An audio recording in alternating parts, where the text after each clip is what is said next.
Better known as Rampage, ain't just a name whispered in Chicago's streets. It's a warning. He moves like a shadow but hits like a storm, a one-man earthquake whose footsteps been shaking blocks since he was a kid. Folks in the city don't talk about him loud, they talk about him low, like saying his name too clear might. Before the streets knew him as Rampage, Pluto was just a kid running around with Banks, his day one. They'd been tight since elementary, the kind of bond built on cracked blacktop and after-school trouble. If they weren't on the game talking trash, they were outside fighting anybody who thought they were soft, only to hit the corner store together an hour later like nothing happened. Two kids, one city, one loyalty, Pluto and Banks, brothers long before the streets ever demanded it. Banks stepped out of a girl's house with a smile still on his face, not knowing danger was waiting on the curb. A man stood in the shadows, hand already on the trigger. Before Banks could even ask who he was, bullets lit up the block. Instinct kicked in. Banks ran. He ran like his life depended on it, feet pounding the concrete, heart fighting to keep up. He made it nearly a mile before the pain finally caught him. Banks looked down, saw the blood soaking through his shirt, and his legs gave out. He collapsed right there on the sidewalk, the city noise fading into silence. That's where Banks took his last breath, alone, under a setting sun that didn't wait for nobody. When the news hit, Pluto didn't scream.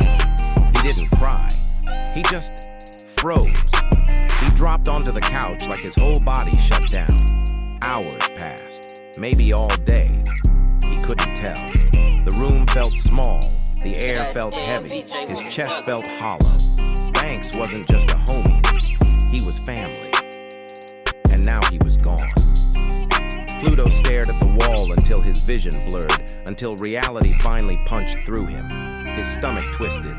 He leaned over and threw up, hands shaking, breath breaking.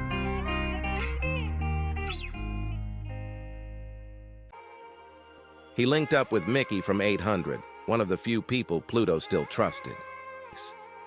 Bro, I ain't want to be the one to tell you this, but you gotta know. It was 051 Lil Pete that dropped Banks. Pluto didn't blink, didn't breathe. Banks' last moments replayed in his head like gunshots echoing forever. Mickey kept talking, low and careful. Word around is Pete been bragging about it, saying Banks wasn't fast enough. Mickey didn't waste time. Tonight, he said, and Pluto nodded without a word. They suited up, gloves, hoodies, masks, the kind of quiet preparation that only means one thing in the streets. Pluto felt nothing, no fear, no hesitation, just a cold focus that scared even Mickey a little.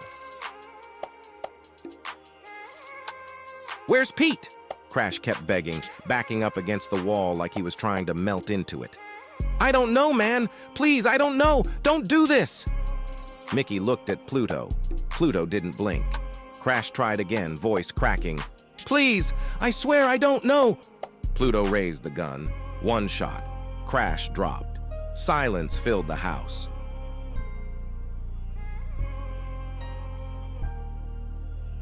Months passed, but nothing changed for Pluto. The world kept moving, but he stayed stuck in the same moment. Banks lying on that sidewalk, blood soaking the concrete, sunset fading out. That scene lived behind his eyes like it was carved there. Every day felt the same. Wake up late, head heavy, chest hollow. Drugs on the table, pills, syrup, whatever he could get his hands on. All mixed into a fog that barely held him together. People in the neighborhood stopped seeing him outside. The legend went quiet, and that silence scared the streets more than any violence he ever caused. Pluto didn't know what he was becoming, a ghost, a shell, a ticking bomb. But he knew one thing for sure. If something didn't change soon, he wouldn't survive much longer. Pluto sat in his room, mind spinning, wondering what came next. The days felt empty, The night's even worse. While he was lost in thought, Mickey pushed open the door and stepped inside. "Yo," Mickey said. "Lil Pac, Pete's brother, is outside that ice cream shop right now." Pluto didn't even lift his head. "I don't want Pac," he muttered. "I want Pete." Mickey shrugged. "Well, I guess I'll go slide on Pac then." Pluto finally looked up, eyes cold and tired. "Do what you want. Just let me know when you got Pete."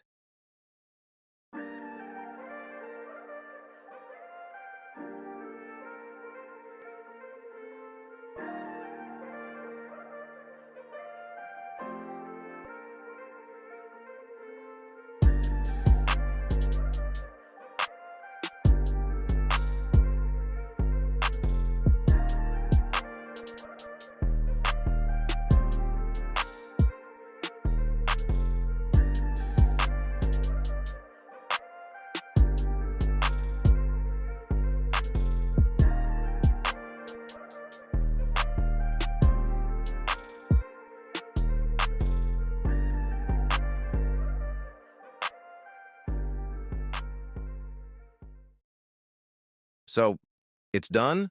Pluto asked, voice low. Mickey nodded. "Yeah, Pac gone." Pluto didn't react. No smile, no relief, just that cold stare. Mickey continued. "And word is Pete heard we on his head. He's moving different, grabbing his people, watching his back. The real war finna start now." He stepped toward the door. "Stay in touch, bro. We gonna need you." Pluto didn't answer. But deep down, something in him woke up. War was coming.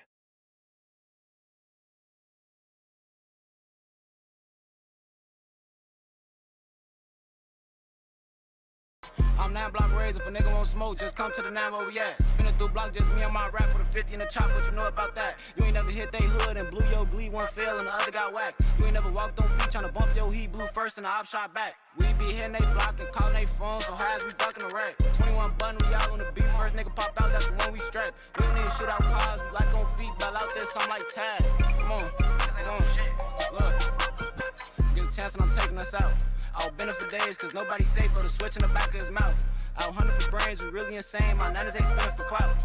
Got big by the fame, I'm still in the trenches. I don't care about making it out. I don't care about making it out. That nigga had ran too fast, we caught him outside, but a switch in the front of the street. Niggas say they be out. Lil Pete hadn't slept right since Pac died. Nightmares hit him every time he closed his eyes. Pac's face, Smelly's voice, memories of all the dirt they did together. Now they were gone, and the ghosts stayed behind. Pete would wake up drenched in sweat, heart pounding like he was still running. Every noise outside made him think Pluto or Mickey was at the door. Every shadow looked like a threat. The paranoia ate at him day and night, but mixed with the fear was rage, a deep, burning hate. He replayed Banks's death in his head, the way he handled it, the way the streets whispered his name after. Mickey stepping out, keys in hand, thinking the night was quiet. Pete didn't hesitate. He raised his piece and fired. Multiple shots tore through the air, echoing off the walls of the block. Mickey dropped instantly, blood hitting the pavement. Lil Pete went to Pac's grave and said that was for you.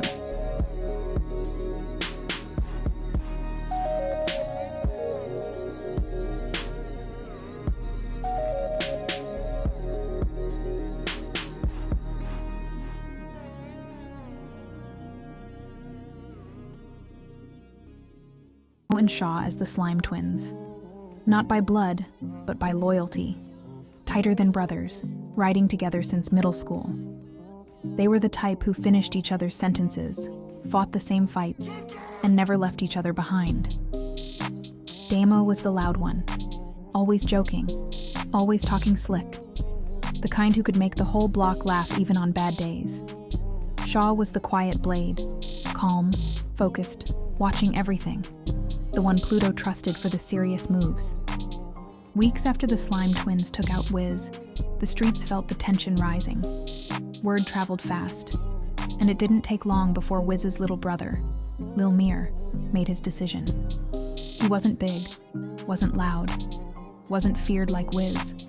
But grief changes people. Pain grows killers. Lil Mir swore revenge. He wasn't letting his brother's name fade without blood to match it. And with Pluto's crew already weakened and scattered, he saw his moment.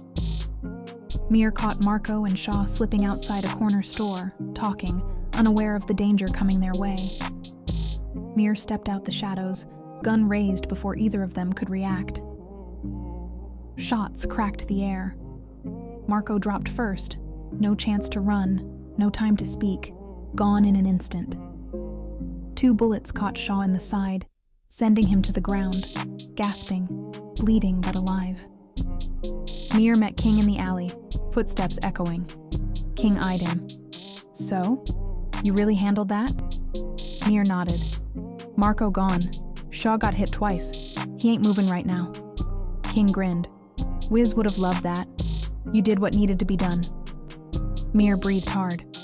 Pluto's crew thought we was soft. King stepped closer. Ain't nothing soft here. But listen, you just stepped into the real war. I've been ready, Mir said. Mayor drove around the city with the windows down, cold air cutting through his thoughts. Every street reminded him of something, a corner Wiz used to post on. He gripped the wheel tighter. Wiz gone. Lil Pete gone. Both taken in the same war he was now stuck in. Mir's chest burned. Y'all ain't die for nothing, he muttered to himself. I'ma make sure they feel this. King. Mir, this is my brother. No face. He up 7 hats. Mir, eyes narrowing. 7? Damn, that's serious. No face. Silent, cold stare. King. Yeah, he don't talk much, but when he moves, streets listen. Mir. Aight, I get it, I'm ready. No face. Nods once, letting the weight of his presence do the talking. King. Good. Stay close. You ride with us now. Next move's gotta be smart. No face finally broke his silence, voice low and cold. No face. We gotta kill Lil Ro. That's Pluto's little brother. Mir blinked. Lil Ro? You sure? No face. Pluto losing Mickey, Jacob, Marco, it hurt him. But taking his brother? He shook his head slowly. That'll break him. King smirked. Told you he think different. Mir swallowed, feeling the weight of the plan. Aight, if that's the move, I'm in. No face stared at him, unreadable. No face. Good, no fear. We handle Lil Ro. Pluto falls next. Shots cracked through the block. Lil Ro stumbled, then fell as No Face hit him multiple times, the echo bouncing off brick walls. No Face walked off calm, leaving Lil Ro dead on the pavement. The message was clear. The war had officially crossed the line.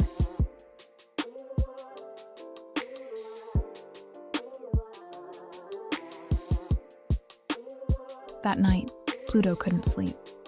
The city felt colder, quieter, heavier. Lil Ro was gone. Mickey, Jacob, Marco. The list kept growing.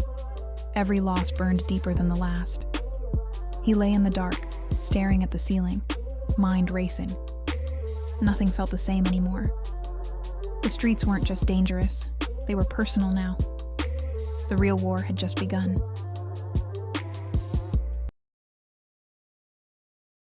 Trey and King sat in the living room, chopping it up like everything was normal.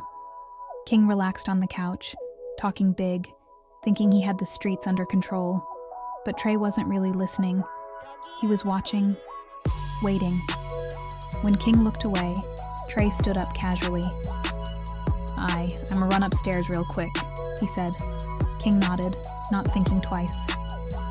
The moment Trey reached the top step, he pulled out his phone and dropped the location to Rampage.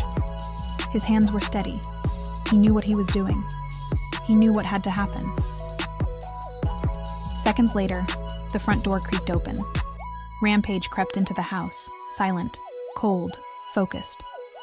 Trey stayed upstairs, listening to the slow footsteps closing in on King. King finally noticed. Yo, Who's... He didn't finish.